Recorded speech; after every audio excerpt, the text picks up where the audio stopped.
Hello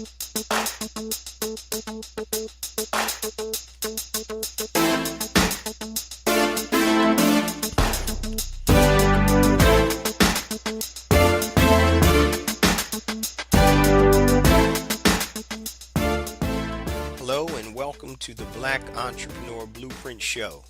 I am your host, Jay Jones. Black Entrepreneur Blueprint was created specifically to educate and inspire Black entrepreneurs to launch, build, and grow successful businesses. Join us as we help build an economic power base in the Black community by promoting business ownership. If you are currently an entrepreneur or want to be an entrepreneur, we invite you to join us every week here at Black Entrepreneur Blueprint.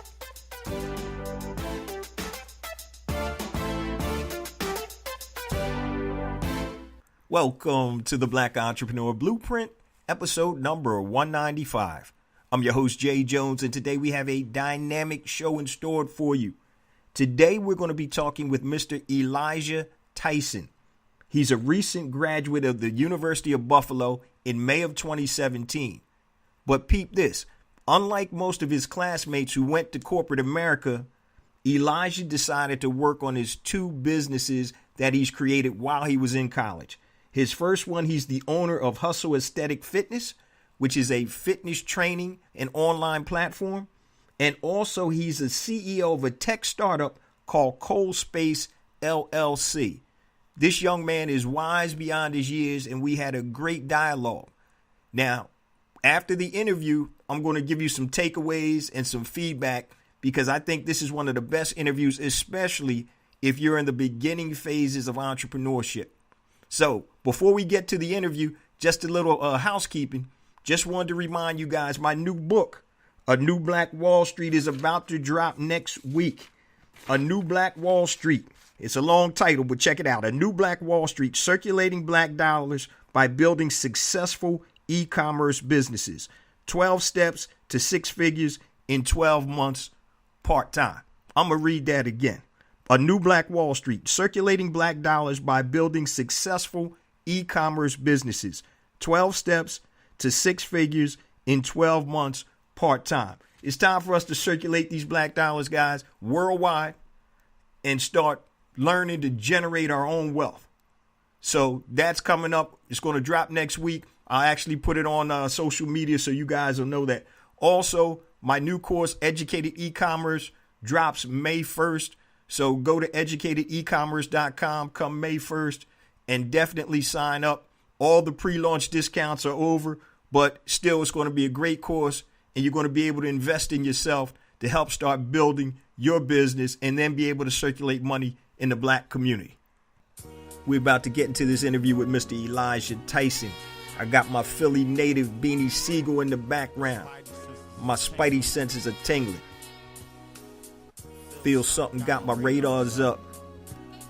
Feel it in the air, Beanie Siegel. And I'm telling you, family, I feel something in the air. I feel a rebirth, a rejuvenation in the black community, where we're doing more than talking right now. We're starting to take action. So if you're looking to be an entrepreneur, take that action. Do what's necessary for you to move from point A to point B. Now, normally I don't play music on the show, but I've been listening to this all day, and I figured I just wanted to drop it on y'all. I feel it in the air, baby. We are on the phone with my man Elijah Tyson, CEO of the startup called Cold Space LLC and owner of Hustle Aesthetic Fitness. Elijah, how are you this morning, brother? I'm doing great, man. How about you, Jay? I'm great, man. First and foremost, I want to thank you for taking the time out to share your story with the Black Entrepreneur Blueprint family. And for those of the listeners who don't know you, just tell us a little bit about yourself, your background, where you come from, and then we'll get into your entrepreneurial journey. Absolutely. First, I just wanted to thank you for inviting me on to the show. Your content is so powerful, man, and this is really an extraordinary opportunity for me to be here right now talking to you. So I just want to thank you for that first. I appreciate that. But yeah, so my name is Elijah. I'm a recent graduate of the University of Buffalo. I'm from New York. I just graduated in May with my bachelor's in business administration and marketing, and I have Went on to go start two businesses, one being my tech startup, Cold Space, and the other being my fitness coaching business called Hustle Aesthetic Fitness. So I'm sorry, Nah, Jay, I need you to repeat that question one no, more no, time. no. I just wanted to give you a little background for people who didn't know who you were. Okay, absolutely. Yeah, so we'll get rocking and rolling. So now the first thing I want to ask you, brother, is you just got out of college, man. How did you have the entrepreneurial bug at such a young age? That's something that kind of was always me personally. I feel like it was always in me, but it didn't really manifest until I was in college. Just because college gave me a platform to get so many resources and do so many things. I'm West Indian. I'm half Guyanese, half Trinidadian, so I come from a West Indian background, West Indian family. And I grew up with knowing a lot of my relatives owning businesses. So that's kind of something that was always in my genes. But going to college and having so much access to a bunch of different resources where I can really explore my entrepreneurial personas. I would say that was really the catalyst towards me saying, you know what, I think I'm an entrepreneur and this is what I'm going to do. Cool. It's interesting, man. It's also powerful because I know I'm dealing with my daughter getting ready to graduate, and I think we kind of talked about this off the air. She's all like, "Oh, I gotta find a job. All my friends have jobs. One of them's working at Google, making 90,000. Another one's doing this." So, and so dealing with that type of atmosphere with probably most of your students Hmm. or people that you're graduating with looking for jobs, did that make you feel a little different or what? Tell me how you felt about that when other people are going to look to Yeah, start their careers. yeah, man, that's funny that you say that because when I came to college, I transferred to the University at Buffalo as a sophomore, and I immediately joined a business fraternity. And this is a fraternity to help you kind of foster your professional development as well as gain resources so you can get jobs at a school.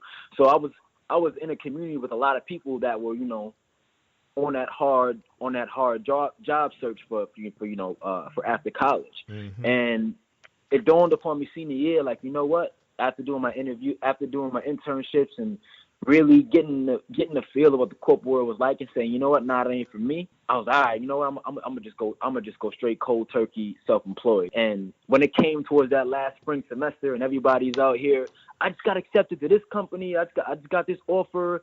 And you start seeing those numbers and, oh, this Hmm. person might be making this. You do kind of get that anxiety, like, oh man, all these people got something definite coming towards them, and I'm putting myself in a position where that's all going to be on me. Dealing with that I just kind of had to persevere through it and be like, you know what, just have to really find that clarity and like, is this what you want to do? And if it is, then you know what, everybody else is doing what's right for them, but I got to do what's right for me. Definitely, definitely. So I want to let all the BEB family members know if you're starting your entrepreneurial journey, is sometimes you're going to need some help and some company. So always network with other entrepreneurs because they know what you're going through. Other people that aren't doing it don't know what you're going through and what you're facing every day. So I would definitely recommend, brother, make sure you stay connected to an entrepreneurial community or have some friends that are entrepreneurs or meet up groups or whatever because that keeps you Yeah. motivated and it also Hmm. reminds you that you know what I'm doing what I'm supposed to be doing because it can get tough out there, man. Definitely, Oh yeah, I understand that for definitely. sure. I mean, most of my friends right now actually, I've built myself into a group of friends that are, composed of mostly entrepreneurs. So, we all kind of face a lot of other similar struggles together. And, it really helps to have people that understand. Because, having a conversation with somebody that is in a different realm, maybe somebody who works in a corporate world, not saying anything is wrong with that, but a lot of times they just kind of won't get, won't get the kind of things and the kind of struggles that you go through because they're not entrepreneurs. And, if that's something, once you experience this from the outside looking in, it just looks like for what you take it for what it is. But when you on the inside, it's like, oh, it's a lot of stuff that comes with this. Yeah, it's different. It's different, man. Now, you have two businesses working, man. Which one did you start first? And that's the one we want to talk about first. So I kind of started them kind of both at the same. So I've been a fitness trainer for about 4 years now, about to be 4.5 years. I Okay. didn't start. I didn't. So I started out at the school. I started at like a calisthenics fitness club, and that was kind of like the spark of my fitness career. I discovered this really cool style of fitness called calisthenics, It's all body weight style fitness. And I just really love the mindset behind it. And it was essentially that you don't need weights, so you don't need equipment or anything somebody can give you to take your body to the next level. So I started a club at UB specifically for that style of fitness. And that's when I went and got my certification, because in order to start that club, I had to be a certified trainer. And then from there, I really discovered, like, I love helping people and fitness. I really felt like, I was put on this earth to help people become better. So that's when I went and decided to go get a job at a gym, and I was training at that gym for about 2.5 years, and I decided at a certain point, like, I knew enough to scurry off and kind of start doing my own thing, and I kind of took that leap last October 2017 to really go, full turkey. I'm not working for a gym or a gym owner as a trainer. I'm going to be my own business, and I'm going to be acquiring my own customers and doing everything myself. Tell me about that transition when you left the gym and you were out on your own, because that's one of the biggest things a lot of people deal with is making that transition, and it's tough sometimes. So tell me what it was like that first day when you said, you know what, I'm leaving the gym, I'm out on my own. What was going through your head? Take us back to that time. Oh man, it was scary, man. I was like, I was working in the gym, and I'm in a place where I only have to do a certain amount of work to acquire clients. Most of my clients are assigned to me. I got small group training going on. This system works well, but I also knew I had the drive and the network to bring clients in on my own. So I was at a point where I was kind of doing my own thing on the side, but I was still working in the gym.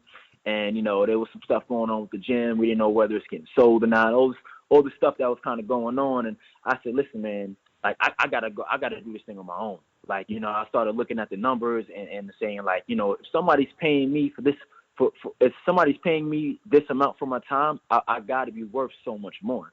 I just made the leap and I left the gym, and it was scary because there's so many things that came with that. I'm like, okay, well now I gotta, I thought I was going to have like 10, 12 clients leaving me. And I ended up not having that many clients leave the gym with me to go train at the new facility that I started renting space out. So I had to figure out a way to ramp up and get some more clients. I had to figure out a way to start marketing myself on a local level, how to start competing locally. And it was all some things that I wasn't necessarily ready for at the moment, but I had to make myself ready. So I just, I did that. And I started learning as I went. And that's the thing I love about entrepreneurship, man. It just teaches you to learn as you go. It's not something that's kind of structured. That's why I feel like I love it so much, because every single day I'm learning to do something better or to look at something a certain way better. And that's just a part of it. That's just a part of this game right here. And there's the things that suck about it, but one of the things that's great about it is learning every single day. That's great insight when you're making that transition. And it's funny, I talk about sometimes becoming comfortable being uncomfortable. And so once you get out there and as an entrepreneur, you're not dependent on your paycheck every week or every 2 weeks or whatever you're getting it. And then you learn to manage like that. And so being comfortable, being uncomfortable.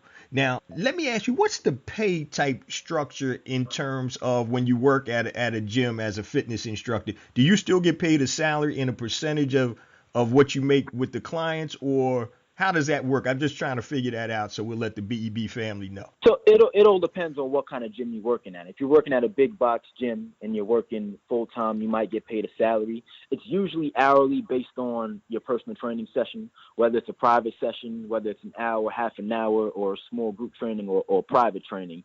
But they usually have some sort of tier level where when you're training a certain amount of clients, you get paid more. So that's sort of how it works. And then a pay grade can be anywhere from, crappy, at working at a gym, it could be anywhere from like, $8 an hour to 25 to 30 an hour. But I kind of seen that gap in saying, I know what I'm worth and I know the service that I'm getting.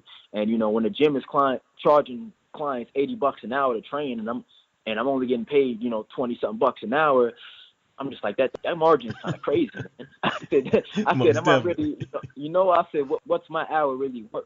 And I have to take that in consideration, just looking in terms of like, how much money do I really want to make? And I went beyond that for my personal training business. So, I train in person, but I also run my online coaching programs.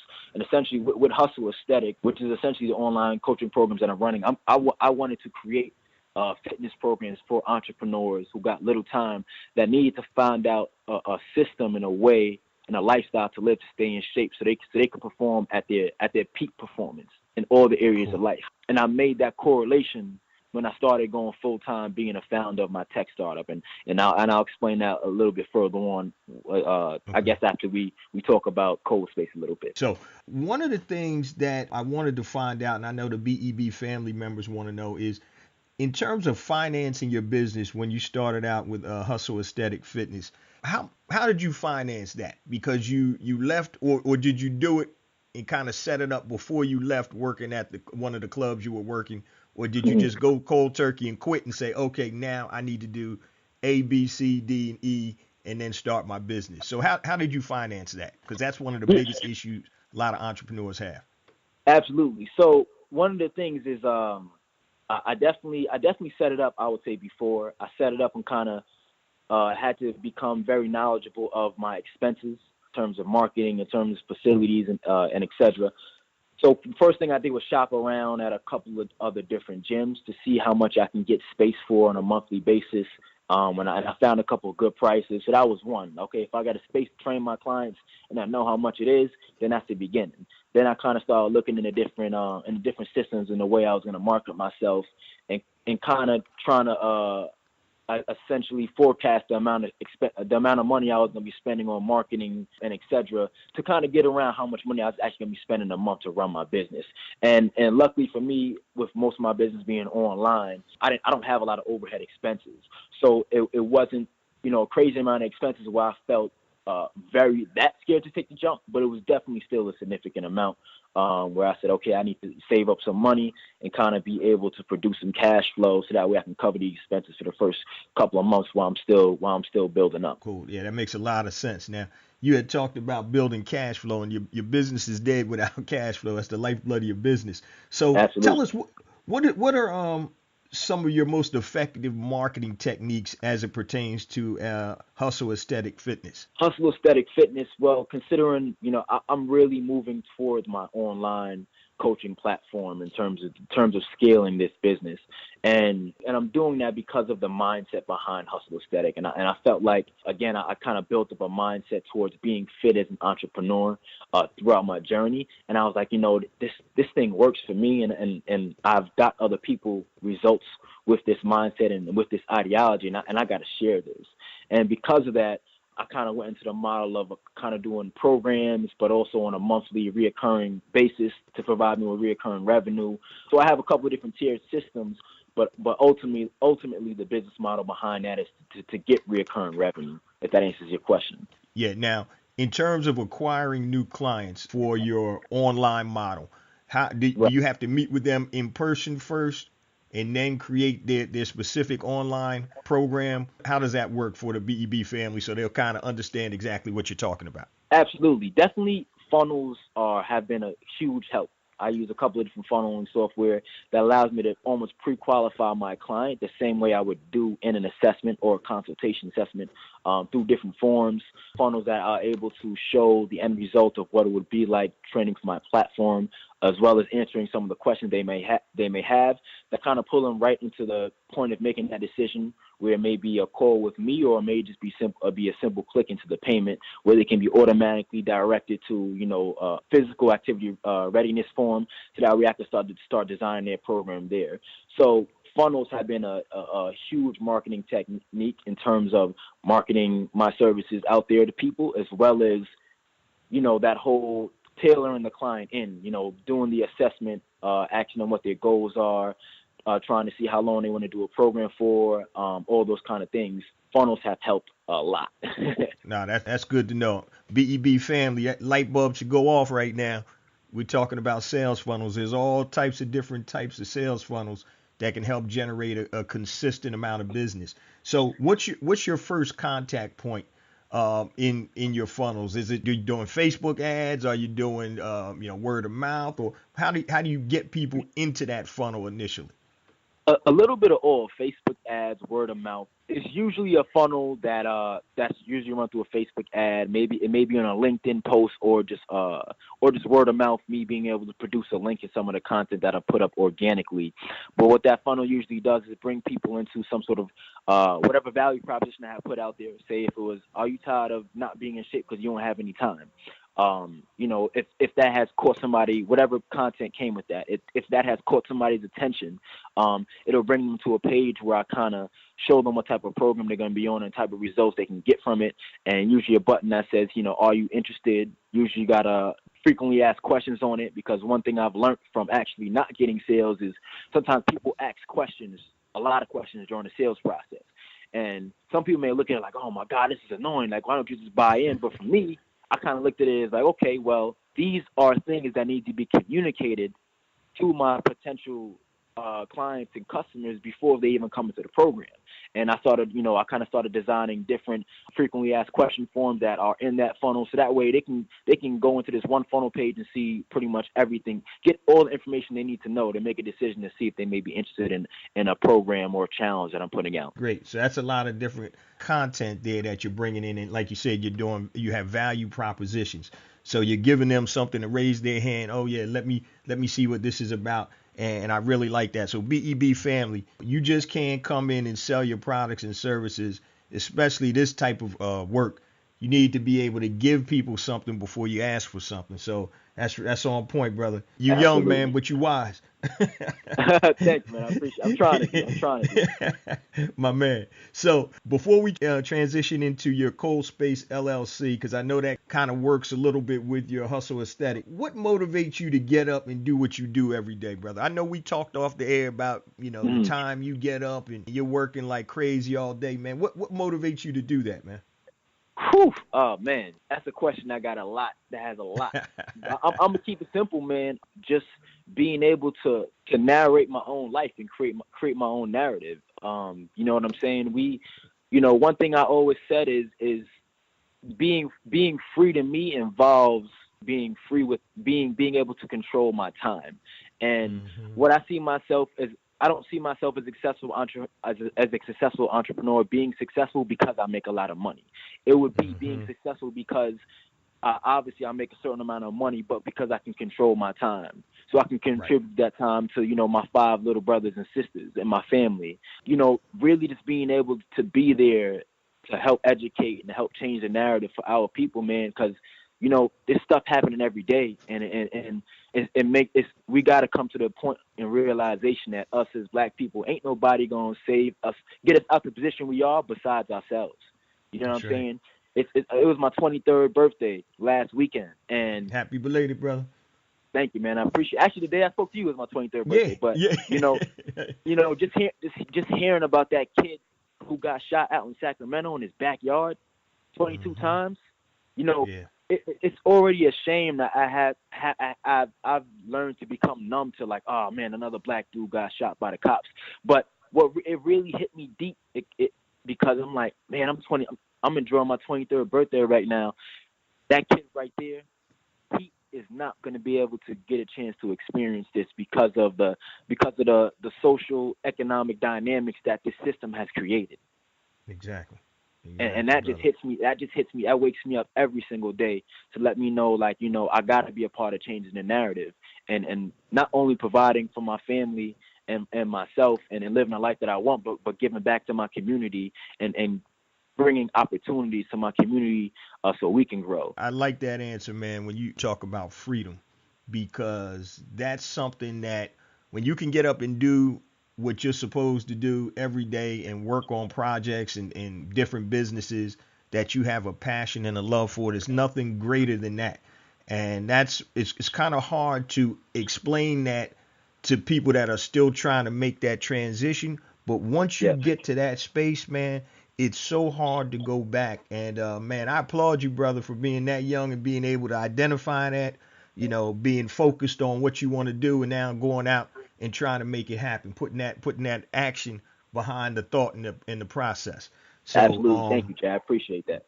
Yes, sir. Hey, man, when we spoke off of the air, you had mentioned to me about your tech startup, Cold Space LLC. Can you Yes. tell me a little bit about what that is and how that connects to your fitness lifestyle with Hustle Aesthetic Fitness? Absolutely. So when I first became became a personal trainer, I was still in college. It was about my junior year, and I had always ate kind of healthy, but I had really started getting into the healthy mindset and creating healthy habits. So I always meal prepped my food. I would bring my food to campus in a little like I guess lunchbox, and I had to carry the thing around all day long, and it was the most annoying thing ever. I'd be in class on one side of the campus, be like, oh, I got 5 minutes to get to my next class, and be like, oh man, I forgot my lunchbox. I may approach the female, and I gotta find a whole another seat just for my lunchbox. And it would just become carrying around my food just because I could eat was becoming a little bit too much of a problem for me. So one day I walked past this sign that said it said an elevator pitch competition, and it was like $1,000 prize.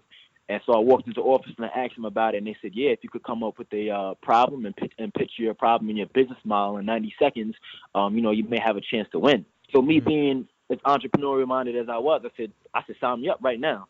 And Right. I had about a couple of days to come up with a business idea and a small business plan behind it and pitch it in 90 seconds. So I came up with Cold Space, which at first was called University Fridge, but we changed it because you can't use the word university, these different kind of things. But essentially what it is it is a vending machine that allows students who meal prep their food, or maybe they bring food from home because they got specific cultural dietary needs, to be able to rent out their own, refrigerated compartment for a certain amount of hours throughout the day.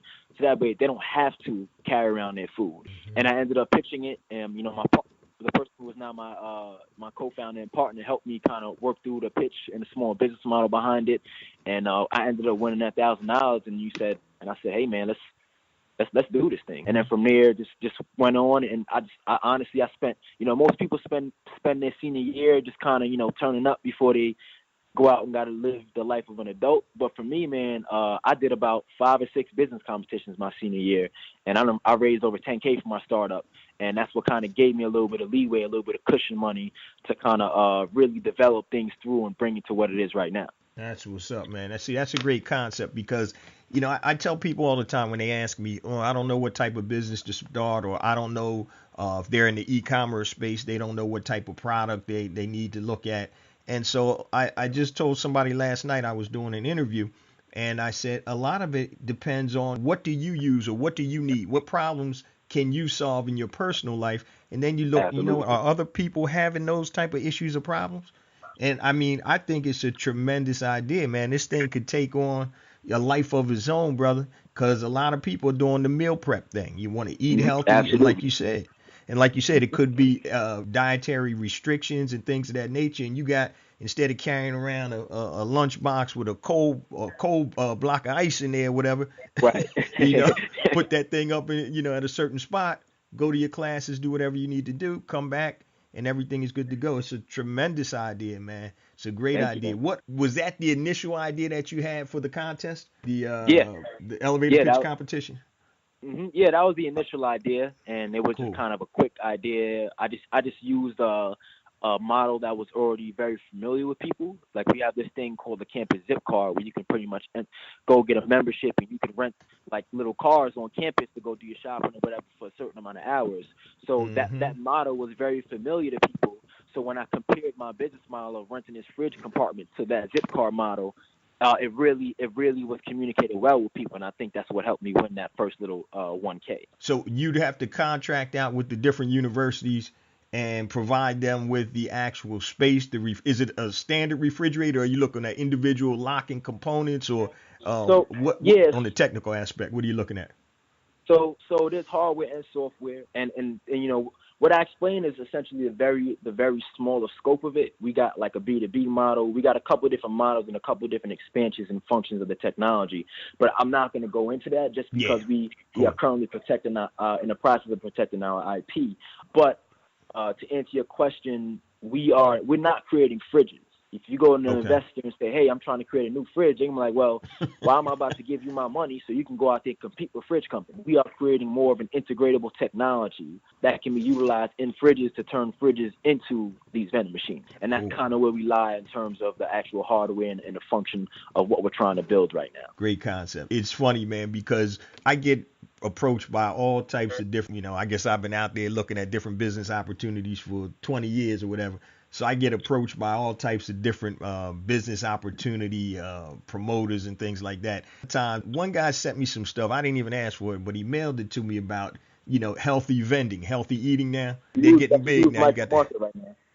yeah, exactly. So now they're doing the healthy vending machines with so-called healthy products. I'm not astute in that in that industry per se, but they supposedly have healthy products. But yeah, everybody's looking to get healthier, eat cleaner, and live a better life. So man, I'm telling you, you're on the right track, bro. It's great how both of your businesses integrate and they complement each other. And the technology aspect, I think that can be huge, man, for you as you move forward. So I think it's a tremendous idea. So when you get up and running, man, let me know. We're gonna get you back on the show so you can promote it, man. Start making some inroads. Absolutely, man. I appreciate that. I appreciate that. Yeah. So that's great. So I want the light bulb to go off again for the Black Entrepreneur Blueprint family. Like I said, it's not rocket science. So this is something that Elijah dealt with, an issue or a problem that he had. And what he's trying to do now is solve the problem. And then you have to look at, am I the only one that has this problem? Are there a lot of other people that have that problem? And I think once you can come to the realization that, you know what, other people have this same type of issue or can utilize my platform, then you're in good shape, man. And like you said, it could be ethnic, Absolutely. eating clean, ethnic food or whatever, dietary restrictions. And yeah, because it's a pain, man. Now that you mention it, carrying around, especially if you're eating 2 or 3 meals a day, you got, 3 containers. Right. Yeah, carrying that stuff Yeah. around as opposed to putting it up. So that's great, man. And going off of what you was just saying, asking yourself those questions, that customer validation process is also, it's, because it's funny because I got 2 different businesses and 2 different almost like landscapes, right? I got in one landscape, I'm trying to scale a piece of technology, and the other landscape, I am creating a service, and I'm also already monetizing it. But in that space of creating a technology, one thing I've noticed is that a lot of people don't. One of my mentors, always kind of pressed me about customer validation. You got sometimes these people who are trying to build apps, and they're spending their time in the garage building an app, and they're not going out to anybody and talking about it and seeing, what people think about it, if people will buy it, what would be the value proposition for people, because they're so attached to the idea. And sometimes they go out and spend $100,000, developing an app and the software, and then it comes out, and then people are like, yeah, that's cool, but I'm not taking away any space on my iPhone for that because I don't need it. Right. So just going off of that, man, I did a program. It was a 3-month program where I had to do 40 B2B business interviews around customer validation for my product, and it was all about creating non-negotiable assumptions, like make 3 assumptions around what will make your product viable in a market, and if those assumptions are not validated, then that, hey, maybe I shouldn't try to spend 50, 100K on this piece of software or waste my time building this product. And that was super helpful. That's what's up. And I was going to ask you about that too. How did you validate it? But you just answered that right now. Let me ask you, man, if you're talking to an aspiring entrepreneur, somebody that's working in corporate, has an idea, what are 3 things that you would tell them before they moved on to start their business? What 3 pieces working in corporate of advice, would you offer? Advice. Yep. First advice I would advise them to do is, first piece of advice is going to be to find clarity, man. Being an entrepreneur, you got to have that clarity, man, because there's some days where you just don't know. I've had some days where I just didn't know if this was really what I was supposed to be doing. You know what I'm saying? And without having that clarity and understanding of why I'm doing this, I would have definitely been wishy-washy and been jumping on a corporate boat and then back off and back on, just because I didn't know it was for me. So the first piece of advice I would definitely say is clarity. The second, I would say, if you're working corporate, and you're thinking about leaving, take the time and organize your idea and the way you're going to develop idea, but use that time to save a little bit of money up. That's one thing I didn't get to do. I didn't get to work a nice little corporate job and get some checks and put a couple grand away. I was just kind of like, all right, I'm going to figure it out. So if I had went that corporate route, I would have definitely saved up some money to give me, some cushion space. But me personally, being as entrepreneurial driven as I am, I said, you know what? If I'm getting towards that point where the dollars are getting low, I'm gonna do whatever I got to do to push myself forward to get where I need to be. But not everybody has a stomach for that at first. Right. So definitely using your job. I would say go back and listen to that episode where you talk about leveraging your job for your business. Definitely. And then my third piece of advice would be to get around entrepreneur-minded people, because sometimes your biggest, you're gonna face a lot of adversity, especially when you're trying to quit a corporate job to go start a business. Sometimes that adversity is gonna come from your close people like your family, and sometimes the people you're surrounded by, they might have a corporate mindset, and you telling them you want to go do this, they have no idea what that's about, so they might be filling your head up with things that that shouldn't really matter, or things that you shouldn't be thinking about, or things that aren't going to give you clarity. So just kind of trying to find an entrepreneurial community to really facilitate yourself in an environment where people got that growth mindset and that risk-taking mindset, so that way when you get into that position, this thing doesn't become a bowl of anxiety for you. You kind of like, all right, you got a little bit of clarity and you're ready to push forward. That's great advice. Now, I know that you just started your businesses not too long ago, but can you tell us about a specific time in your business where you failed or had a major setback, and what did you learn from it, and how did you deal with that? Absolutely. So I'd say I'm gonna talk about Code Space, just because I've had multiple failures and setbacks in there. But the biggest failure setback we may have had was our first business competition. Our first business competition that required a lot of development behind our business plan. We made it to the semifinals, and we did not make it to the finals. And it was about $25K on the line for that business competition. And we were just kind of, we were really disheartened by our loss. There was a lot of ego involved in, like, oh, we did better than this, and we should have did this. And then it was a loss financially, but what we learned from it was so many different things that helped become the catalyst to push our development and the way we thought about our business forward. And we kind of stepped back away from the ego and away from the feeling of being hurt, and kind of said, okay, well, let's look at this in perspective of what we could have done better. And we found so many different breakthroughs in terms of personally me just pitching my idea and pitching the message, all the way into our business model and the way we plan on, getting the market. So many different, holes we were able to poke through that loss. If it hadn't happened, we may have gotten to a position where we thought we were right and everything was going good, and we may have took a bigger loss that may have even been worse.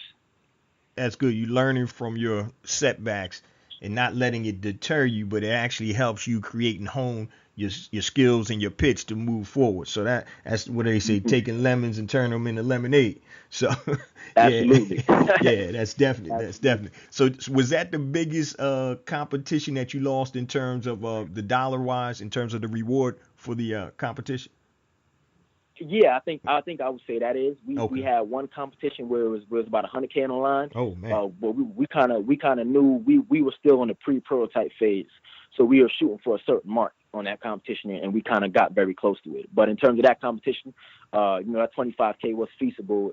So I would say that was our biggest financial loss. Now, can you tell us, where do you see yourself and your businesses in 5 years? In 5 years, I see myself in a position where I'm growing my tech startup. I am really getting some traction in the market. Becoming first to market is my huge thing right now, and kind of penetrating as fast as we can to get it to as many universities as we can.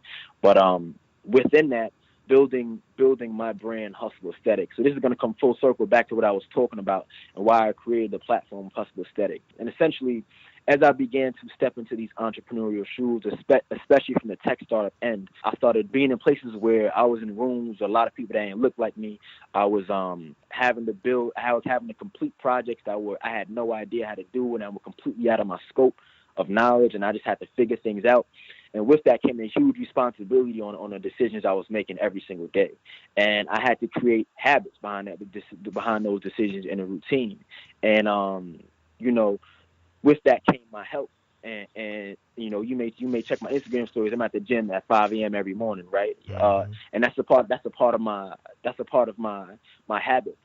So where I see myself in 5 years is essentially, still in the growth phase of my tech startup. But with that, branding myself to my coaching platform along with that. The same way Gary Vaynerchuk runs his media company, but he makes all his content for his thought leadership brand in between meetings because he's living in his brand. Right. And I see myself as a CEO of a tech startup who is fit and who has a mindset, who's living within that brand. And that's what hustle aesthetic is. It's being able to embrace your power and being able to have a certain mindset as an entrepreneur and as a leader where your health comes into a large play with the way you're performing and the way you're living your life. Oh, that's what's up, man. See, I mean, you really thought this through, and this is very important because it's almost like playing pool. So you looking at the Oh, second yeah, and I got third drawing shots. boards all over my house, man. There you I got go. whiteboards all over the Yeah, house. because you gotta look at not just this shot, but the next shot, the shot after that, and you gotta set it up. So Absolutely. so that's tremendous, man, that you have the forethought and the experience at this young age to be able to understand that this is what you need to do to be successful in the long run. Now, you've had a lot of successes, man, and we talked about one of your setbacks.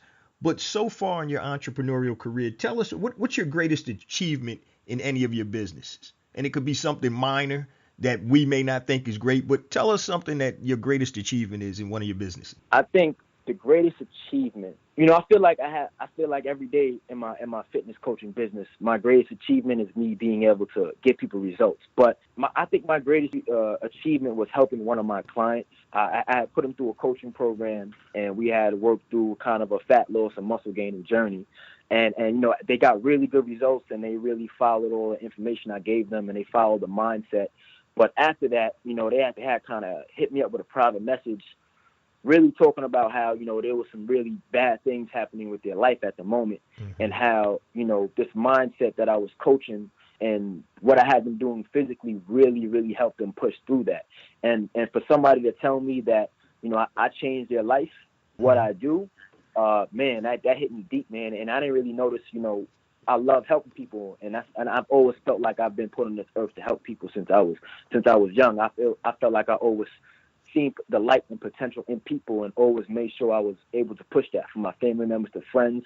But when I had that one conversation with one of my clients, and they had told me, that gave me the information about what they was going through and how deep and crazy it was, and how working with me really gave them that light at the end of the tunnel. Man, that hit me deep, and that's when I became I was already passionate, but that's when I knew that, I'm doing exactly what I'm supposed to be doing.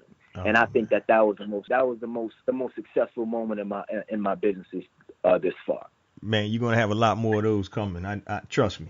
But but I'm telling you that's Yeah, beautiful, man. appreciate it. Yeah, brother, that's beautiful, man, because it validated everything that you thought, your concepts, and people don't realize how much we impact others by just basic contact. It's funny, I got an email today from a brother in London who was got fired from a job in McDonald's, and he was telling me, man, listening to the podcast, now he's doing importing and exporting, and he's making crazy money, and he sees his former boss at McDonald's riding her bike to work, and he's over there doing this thing. He said that, I inspired him, and I was like, man, that when you get that type of stuff, it just validates that Yeah. you're living in your purpose. Hmm. And Yeah. once you're able to identify what your purpose is and be able to create that sweet spot to be able to give whatever your purpose is, because we're here to serve. That's why we're all here. And Absolutely. what and once Absolutely. you can put that your purpose and being able to serve together, man, it's going to put you in a place, a mental place. The money hopefully will come, but it'll put you in a mental place where you know that it's right. this is what I'm supposed to Absolutely. be doing, man. So, Absolutely. brother, yeah, And that Jay, is just going off, powerful. just Hmm. going off of that, man. Like one thing I love about your content is like, so, we live in this age of information, especially in thought leadership. And one of the things you spoke about is how you got all these dudes yelling at you, telling you you're supposed to have a specific routine or mindset towards something, but none of them is really giving you the steps you got to take to do that. You know. And when I listen to your podcast, I've always been about growth mindset, but when I started listening to your podcast, it sparked some a sort of like an actualization inside of me, because just your content, man, is really, I think it's the best content out there, because Appreciate it, you're bro. really breaking it down step by step on how to do these things, and most importantly, the majority of content I'm listening to is from dudes who don't look like me, right? Right. And it's like, that's all great, and that's all great and gravy, but that just goes back to this whole educational system where you put in a position where if you don't have that knowledge of self, you might be put in a position where this educational system teaches you that to do something extraordinary, you have to be of a certain kind of person or a certain kind of value. Exactly. And listening to you, man, just listening to somebody who I can relate to, give these steps, man, that really sparked a catalyst inside of me to get things going, I man. And I just want to thank appreciate you, like, really personally, man. Like, my boy had put me on to your podcast, a couple months back in 2017, and I've not missed a Monday. my man, my man. I I've not appreciate missed a that, Monday. brother. I appreciate it, man. It's like I said, it's living your truth, sharing your experiences for others. And once again, because I got kind of tired a lot of the crap that's out there too. Motivation, you Yeah. got the motivational cats out there doing their thing, which is good. You can use that too. But Mm. if you don't know the steps to get from point A to B, that motivation is Right. going to wear off. Exactly. Yeah. Now what I do. 100%. Yeah. Yeah. So that's why I try to make each episode with some actionable steps and things where people can move the needle from A to point B and keep it moving. But I appreciate that, man. We about to closing out shortly. I just got a couple of quick questions for you, man. Absolutely. Before we close out, we're gonna let you give all your handles out and everything. But are there any particular books that you would recommend that the audience read that you found helpful? Oh, man, that's funny. I'm sitting in front of my bookshelf right now. Let me see which ones on here that I got. But honestly, man, I would say I'm gonna pick my top three. Okay. And one of them is gonna be How to Win Friends and Influence People by Mm. Dale Carnegie. Oh yeah. The other one is going to be so I'm gonna go two business books and one of more of self awareness. The other one's gonna be The Miseducation of the Negro by Carter G. Woodson. Hmm. And my last one I would have to say is I'm gonna have to go with The Art of Not Giving a Fuck by Mark Manson. And There you and go. that's not really a business book, but one thing that book taught me about was learning how to clarify your values, and once you kind of got those locked down, hey, don't nothing else matter. And That's and the it. reason why I'm talking about that book is I'm 23. You know what I'm saying? I it's a lot of distractions out here for me doing what I'm trying to do, and I recognize those distractions. But sometimes I gotta put myself in a position where I understand my values and what I'm trying to do, and say, you know what, that fear of missing out and all that stuff don't matter right now, because here's what I'm about, and here's what I value, here's my morals in life, and really I shouldn't have anything else interrupting that. So yeah, those three books right there, man. That's what's up, man. You're wise beyond your years, bro. Thank Yo, you, thank you. yeah, man. So now, Means a lot. before we close out, man, tell the listeners how they can connect with you via social media. And before you do that, though, yo, because I'm telling you, man, your Instagram, man, I used to be able to have a vertical. I used to have a 30. I used to have a 39-inch vertical, right? I'm 5'10". I used to be able to dunk with two hands back in the day. I can't do it anymore. But on that Instagram video, when you jumped on that big tire, man, I was like, man, I miss those days, brother. But tell us how we can connect with you, man. Absolutely, man. I'm on Instagram. My personal page is Tyse, TYSE underscore the underscore trainer. My Hustle Aesthetic Fitness business page is going to be The Grind Tribe. I'm also on LinkedIn as Elijah Tyson. And yeah, those three right there, those are my main handles. All right. Now, one of the last questions I always ask my guests, man, if there was one person that you could have a conversation with, living or dead, who would it be and why? Malcolm X. All right. Tell me why. Just because of you know, just the way he was able to organize his thoughts and connect his thoughts with people to inspire actions was I believe was just out of this world. Malcolm X is he is one of my favorite civil rights leaders.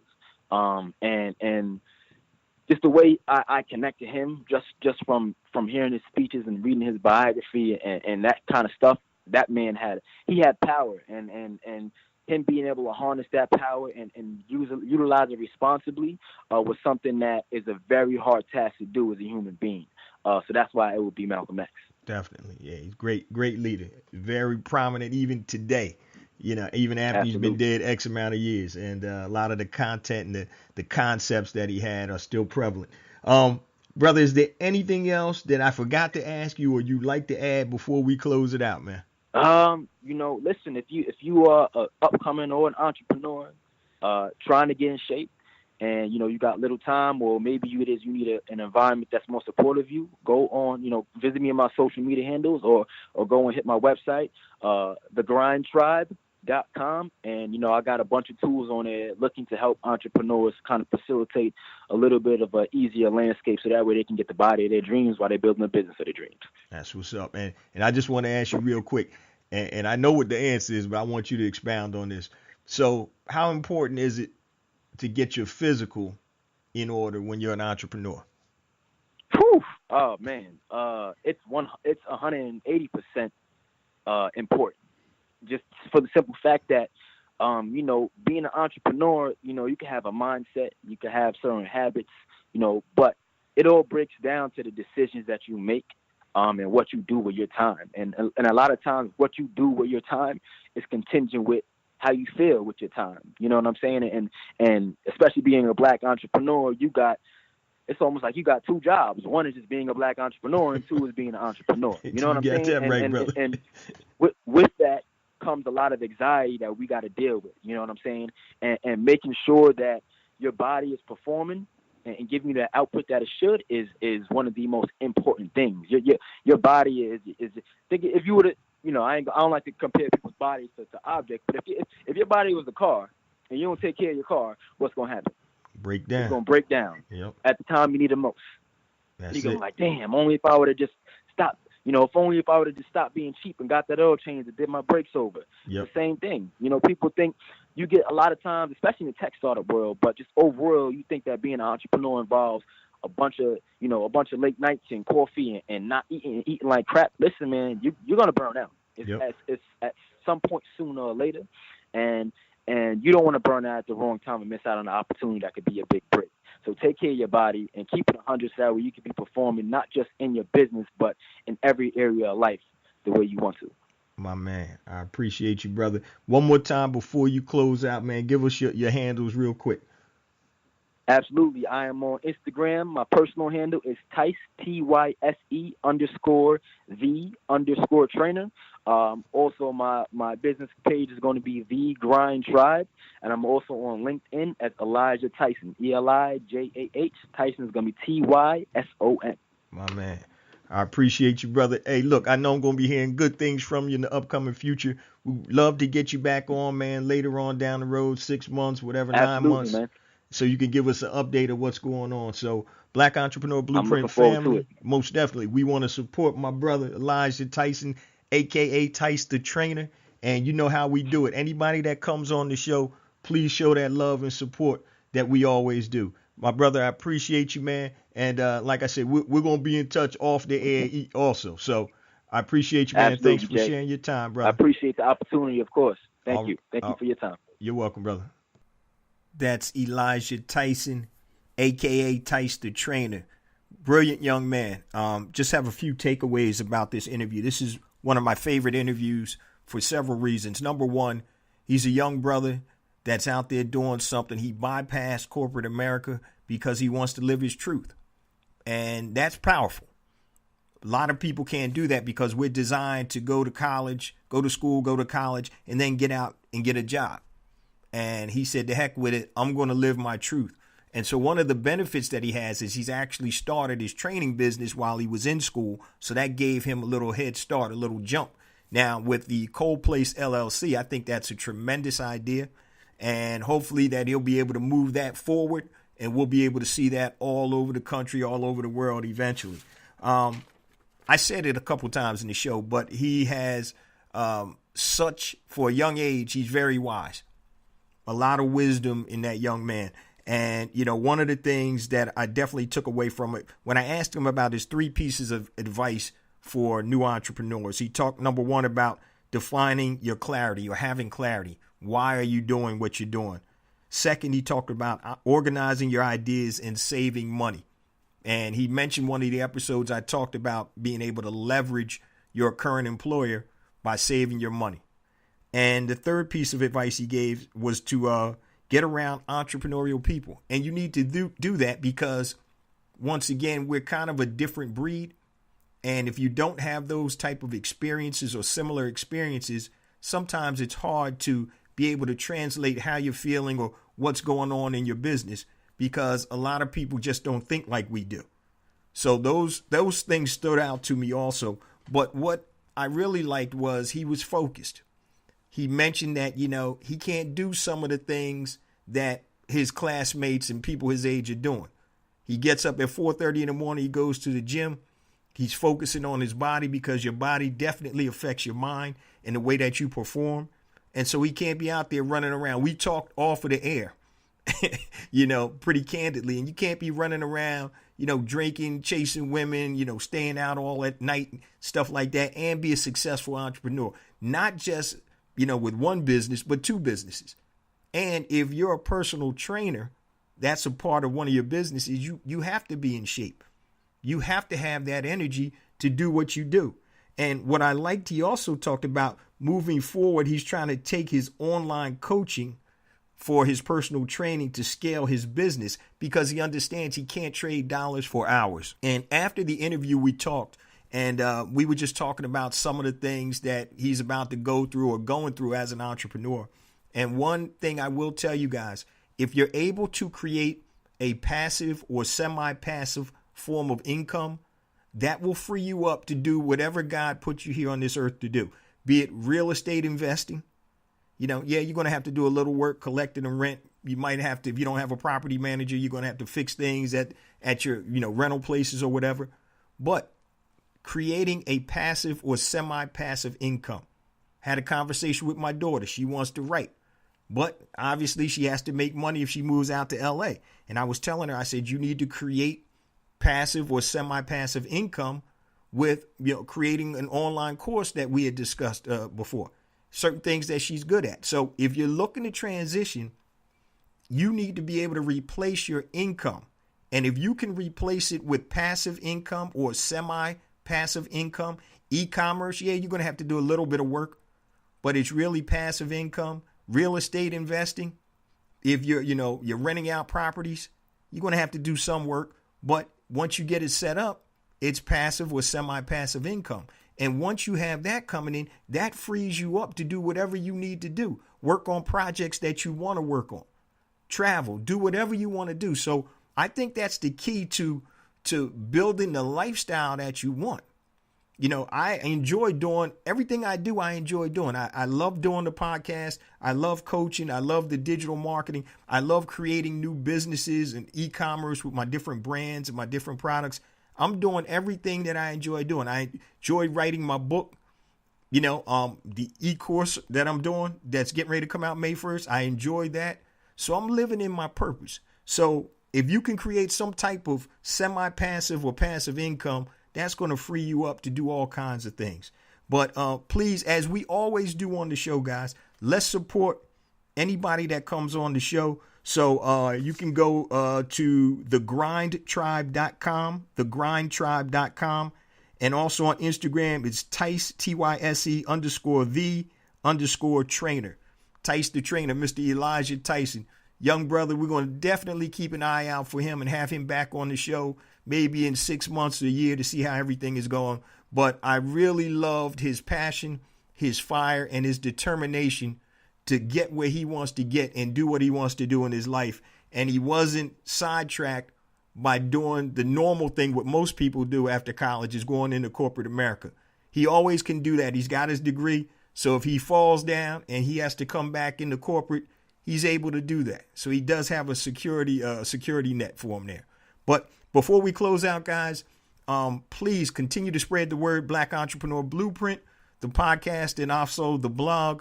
The course is coming out. It's dropping May 1st.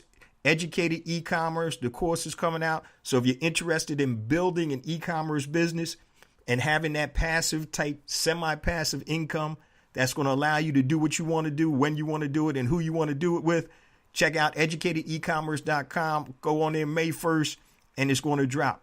Also, my book, A New Black Wall Street, by the time you hear this show next week, it should be out. I'm waiting for them to ship the books back now so I can actually start distributing them. I'm probably just going to have it on my website, which is called anewblackwallstreet.com. anewblackwallstreet.com.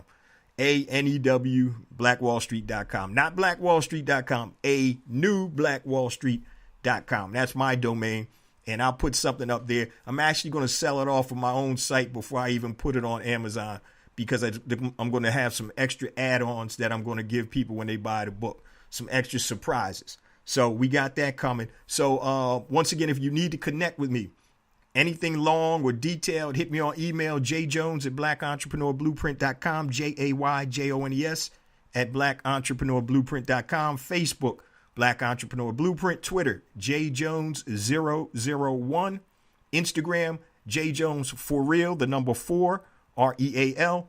YouTube, please subscribe to my YouTube channel. As soon as I finish this, I'm actually going to put up a new YouTube video. Just go to YouTube and go for Black Entrepreneur Blueprint. Subscribe to that channel. I put up different content on YouTube. In addition to the show it's automatically uploaded each week, I put out different content on YouTube. And if you want to be included in our BEB text line for notification and reminders about special events, I'm not going to bug the heck out of you. But if we have something special coming on, like another live show, text BEB, that's like Black Entrepreneur Blueprint, to 555-888. BEB to 555-888. Love you guys. See you same time next week. Peace.